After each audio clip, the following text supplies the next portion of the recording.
Merci de nous suivre sur l'ensemble de nos plateformes et sur la 95.5 Prestige FM pour vous informer. Au sommaire de cette édition, 10e édition du pèlerinage diocésien des enfants à Mont-Roland, Monseigneur André Gueye a présidé cette cérémonie et a exhorté les parents à plus d'engagement pour leurs enfants dans la foi et dans la joie. Le comité régional préparatoire du Gamou de Diacksao s'est tenu hier à la gouvernance de Thiès. Le CRD est présidé par l'adjoint au gouverneur de la région qui rassure que les dispositions sont prises pour une bonne organisation de cet événement. Et puis, atelier d'évaluation multisectorielle des progrès du règlement sanitaire international. Cet atelier s'est tenu à Dakar et un règlement juridique est adopté par 194 pays. La page de l'actualité nationale avant celle de l'actualité internationale et la page des sports viendra boucler ce journal dans un court instant. Le développement.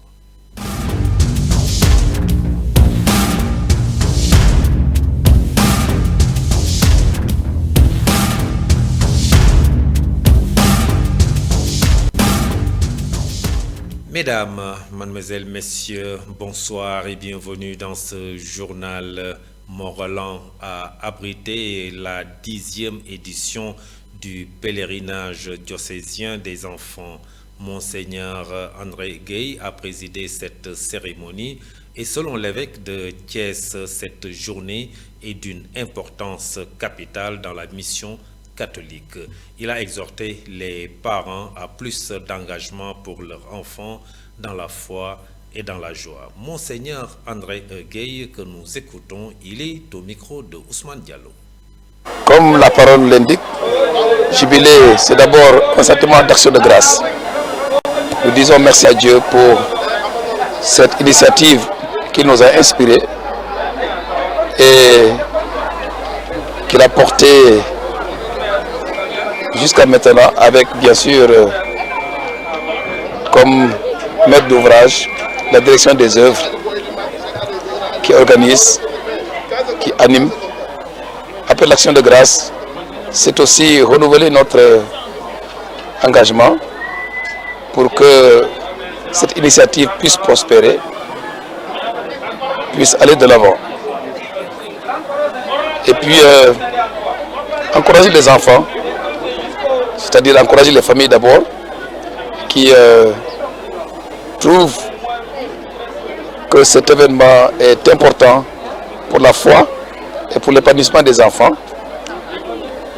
qui envoient les enfants avec beaucoup de sacrifices.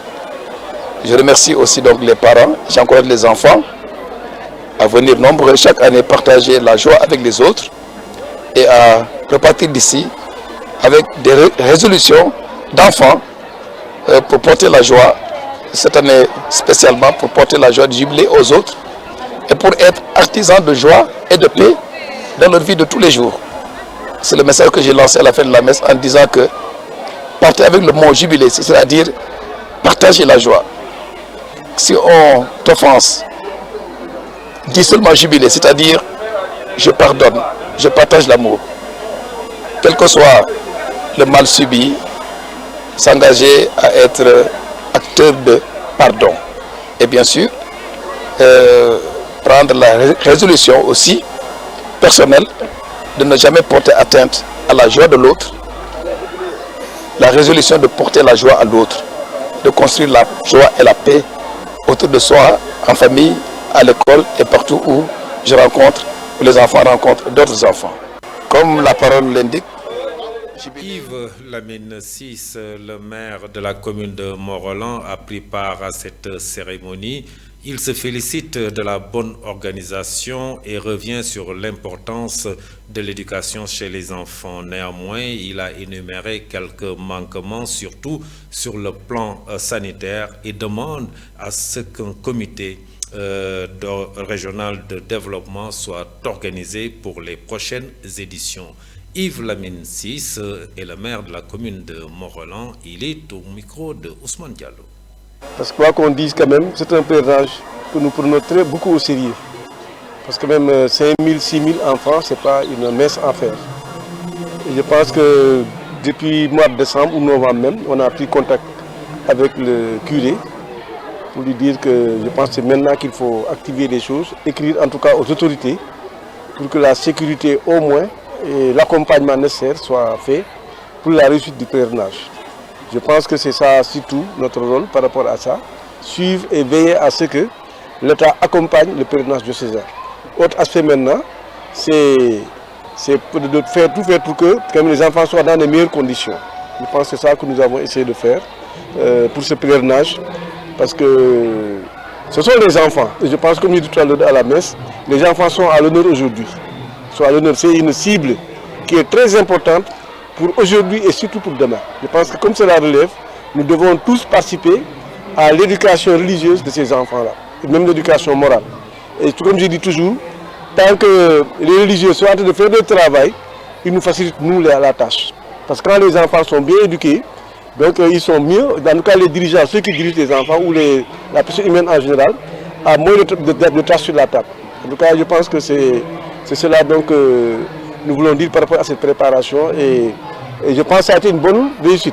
Et pour cela, nous félicitons vraiment le comité d'organisation, Abbé Ozario, Abbé Gabriel, mais aussi l'ensemble du comité diocésain des enfants, mais aussi tous les accompagnateurs. En tout cas, on a senti que ça a été bien préparé. Félicitations à la chorale, je pense qu'ils ont bien chanté. En tout cas, vraiment, nous, on est satisfaits vraiment globalement par rapport à l'organisation. Parce que quoi qu'on dise... Je vous le disais tout de suite dans le sommaire, un comité régional préparatoire du Gamou de Diacksao s'est tenu hier à la gouvernance de Thiès. L'adjoint au gouverneur de la région a présidé cette rencontre. Il assure que toutes les dispositions sont prises pour une bonne organisation de cet événement religieux. Toutefois, les questions liées à l'assainissement, à la sécurité ainsi que la distribution de l'eau et de l'électricité seront prises en compte, a-t-il dit. Ababakar Sadir Nian est l'adjoint au gouverneur de la région de Thiès. Nous le suivons à l'issue de cette rencontre. Il est au micro de Moussa Mbaye.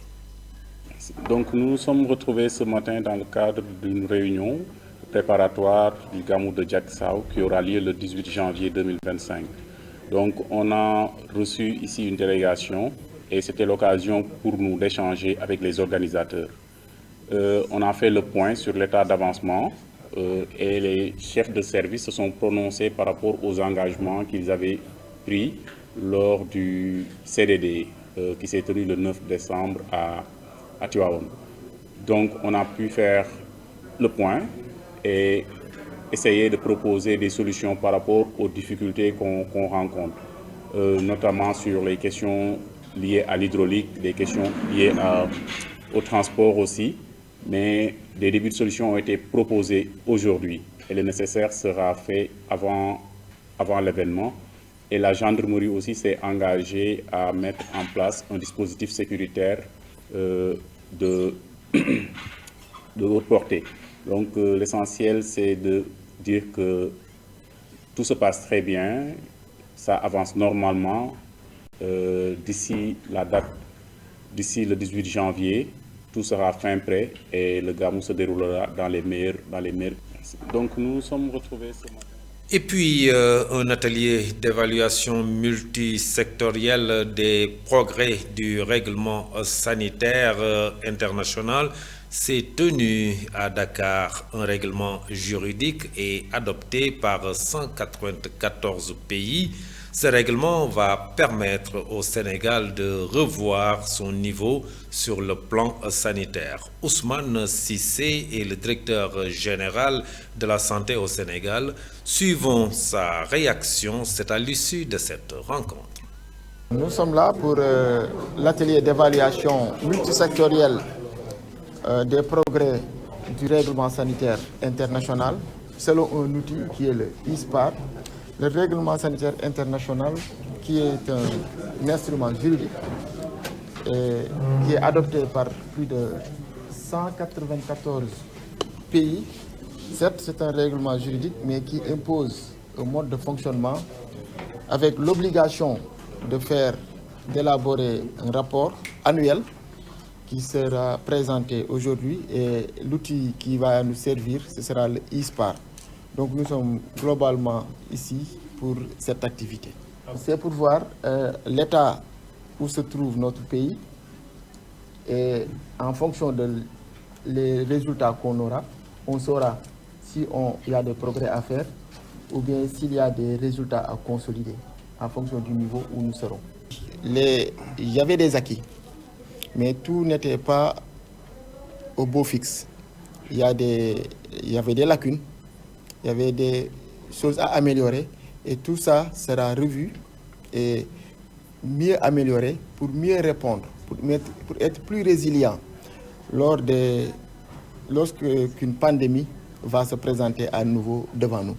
Donc c'est essentiellement ça le but, savoir ce qu'on a déjà fait de bon, ce qu'on a fait de moins bon, pour pouvoir être plus performant dans l'avenir. Donc détecter plus rapidement, mais aussi réagir plus efficacement face à ces situations.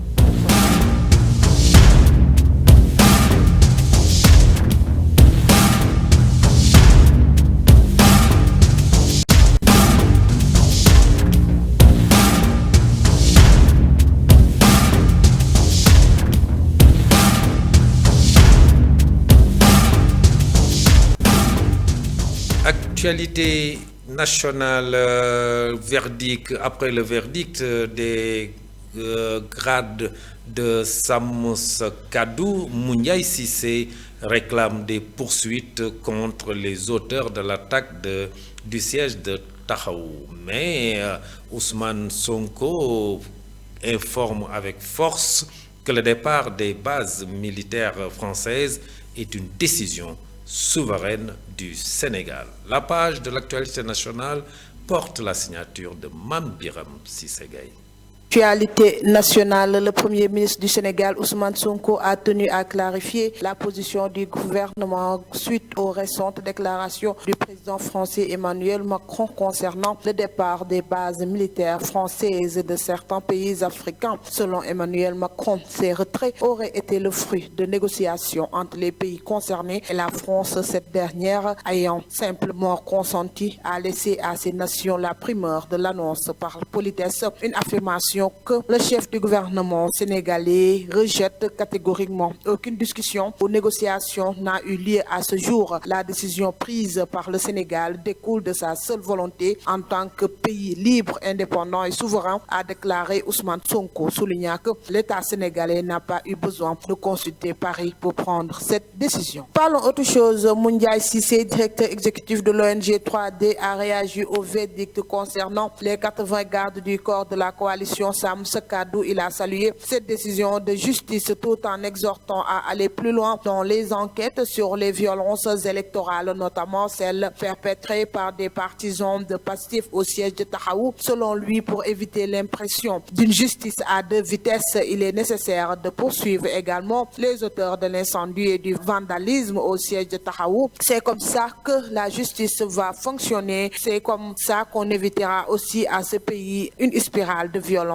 a conclu Mouniaï Cissé. Terminons avec l'Office central de répression du trafic illicite de stupéfiants OCRTIS a mené une opération majeure neutralisant un réseau de trafiquants armés et saisissant 277,5 kg de chanvre indien sur les plages de Rufisque et Petit Mbao. Cette intervention soigneusement planifiée après une infiltration et une surveillance rigoureuse a permis de mettre un coup d'arrêt à un important réseau de trafic de drogue. Cette opération démontre également que l'OCRTIS a lutté contre le trafic de drogue et a protégé les citoyens. C'était tout pour cette page de l'actualité.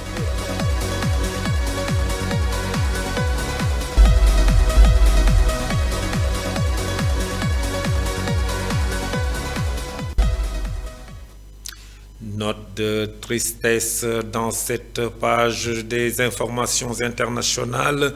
Chine, près de 100 morts dans un violent séisme au Tibet et que Jean-Marie Le Pen, figure emblématique historique de l'histoire de l'extrême droite française, est mort à l'âge de 96 ans. Mamadou Saturne Dior.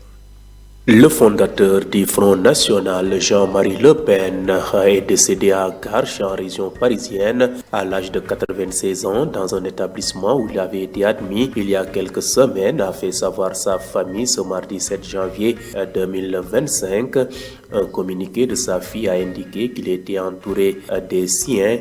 Pour rappel, Jean-Marie Le Pen avait cédé la présidence du FN en 2011 à sa fille Marine Le Pen et avait été exclu du parti en août 2015, officiellement à cause de ses prises de position sur le régime de Vichy et sur la Shoah. Il en était resté président d'honneur jusqu'en mars 2018. Quittons la France pour l'Asie-Pacifique où un puissant séisme est survenu ce mardi 7 janvier dans la région himalayenne du Tibet, dans le sud-ouest de la Chine, et a fait au moins 95 morts et 130 blessés et provoqué l'effondrement de nombreux bâtiments. Un tremblement de terre ressenti jusqu'au Népal voisin. Le séisme d'une magnitude de 6,8 a frappé le canton peu densément peuplé de Dengri, situé près de la frontière sino-népalaise, à 9h05 locale, 1h05 GMT, selon l'agence nationale chinoise chargée des séismes. Bouclons ce rapide survol de l'actualité internationale, toujours en Asie-Pacifique, où la Corée du Nord a affirmé aujourd'hui, mardi 7 janvier, avoir testé avec succès un nouveau missile hypersonique destiné, selon le dirigeant Kim Jong-un, à dissuader tous les rivaux du pays dans la région Pacifique. Cet essai s'est déroulé lundi au beau milieu d'une visite en Corée du Sud du secrétaire d'État américain Anthony Blinken et à 2 semaines de l'investiture de Donald Trump à la présidence des États-Unis. Selon le leader nord-coréen, cette nouvelle arme dissuadera de façon fiable tous les rivaux de la région Pacifique qui peuvent affecter la sécurité de notre État, a-t-il ajouté, cité par l'agence officielle nord-coréenne KSENA. Le fondateur du Front National.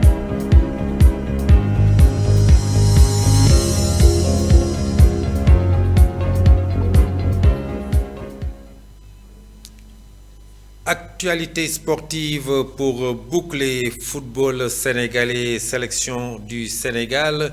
Le directeur technique national Mayacine Mar dresse le bilan et dévoile les perspectives pour 2025 et coupe la Super Coupe d'Italie. Le Milan AC s'impose 3-2 face à l'Inter. Ibrahim Assar. L'actualité sportive, la finale de la Super Coupe d'Italie avait lieu en Arabie Saoudite ce lundi et mettait aux prises les deux clubs milanais tombeurs de l'Atalanta Bergame et de la Juventus au tour précédent. Le match plutôt calme en première période s'est clairement emballé dans sa deuxième partie avec une grande intensité. Et Pulisic a égalisé d'une belle frappe du gauche dans la surface. On se dirigeait vers les tirs au but lorsque Raphaël Leao entrait en jeu en deuxième période a surgi dans la surface côté droit pour servir Tammy Abraham, autre entrant qui n'avait plus qu'à pousser le ballon dans les buts. Score final 3-2 et premier trophée déjà pour Sergio, qui a visiblement réussi à redonner confiance à ses hommes. Parlons autre chose. Habib Diarra, le milieu de terrain sénégalais du RC Strasbourg, pourrait prochainement rejoindre l'Angleterre. D'après les dernières informations, Everton FC suit de près ce jeune talent formé en Alsace. Everton FC qui souhaite renforcer son milieu de terrain déjà composé d'Idrissa Gana Gueye et Liman Ndiaye a exprimé son intérêt pour Habib Diarra. Les Toufis auraient présenté une offre de 20 millions d'euros, mais celle-ci a été rejetée par le RC Strasbourg qui souhaite garder son joueur. Toutefois, le club anglais pourrait revenir à la charge dans les semaines à venir. Et pour terminer, le directeur technique national Mayacine Mar a dressé hier lundi un bilan des compétitions auxquelles le Sénégal a participé tout en évoquant les perspectives pour 2025. Cette année verra les sélections sénégalaises engagées dans 6 Coupes d'Afrique des Nations, un exploit sans précédent. Il a également annoncé que la Fédération sénégalaise de football a déjà sollicité certaines équipes pour des matchs amicaux. Le directeur technique national a tenu à souligner l'exploit inédit réalisé par le Sénégal concernant la qualification de toutes les sélections nationales pour 6 Coupes d'Afrique des Nations en 2025. C'était tout pour cette actualité sportive. Merci beaucoup Ibrahim Sarr pour ces informations sportives qui referment ce journal. Merci de l'avoir suivi. Passez une excellente fin de soirée. Au revoir.